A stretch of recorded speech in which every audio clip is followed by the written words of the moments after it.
خەڵکانێکەیە بەڕاستی پێویستەکەوە گۆڕانکاری بکرێت خەڵکە جەگا لە دەموچاو تازە پێم خۆشە تازە بگۆڕێت خەڵک تازە بکرێتە ناوم حزبەوە خەڵک تازە گەنج مامۆستایان ینی خەڵک پێستی و دامەزراندن هەیە خەڵکیشی گەرەک نوقسانی زۆرە. ئەو حزبە لێرە باڵادەستەوە توانێت ئەو شتانەمان بۆ جێوەجێ بکات وەکو گلەی و گانزندەکانمان بگاتە سەرۆکی حکوومەت و جەنابی کاک باڤێڵیش ئەم ڕێگای سلێمانیە زۆر ئێمە ئیزعاج کردووە کە وەکو شۆفێرانی تەکسی شەقامەکانمان بە کەڵکیەوە نایە ئێمە بەم ڕێگایە هاتشۆ بکەین ئەم بانزینگرانیە بۆ شۆفێرانی تەکسی یعنی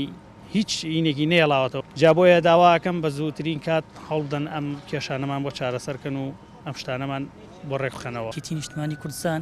کار بکات بۆ بێزکردنی سیاسەتی خۆی لە ئاسی دەوەلی و ئەقلیمی و هەروەها لەگەڵ حزبەکانی تری ناوخۆی کوردستان و هەمیش لەگەڵ کادرانی حزبەکەی و هاوڵاتیانی تری ئەم هەرێمە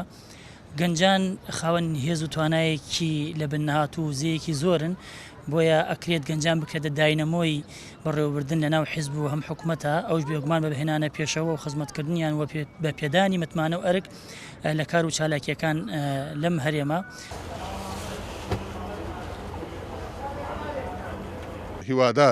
هیوادارم یەکێتی لەم دیداری یەکێتی ئەم جارەکە خەریکە چاکسازیەکەن نوێگەریەکەن لە یەکێتیە وەکو جارانی لێبێتەوە وەکو سەردەمی مام جەلال. هیوادارم یەکێتی بە خۆیان بڕاتەوە و بتوانێت سیاسەتی نەوت و گاز ڕوونکا بۆ خەڵکی وە موچە باشکە بۆ خەڵکی وە بۆ خەڵکی ڕوونی کاتەوە کە ئایا ئێمە لەم حکوومەتان شەریکین لەگەڵیا بە بەڕاستی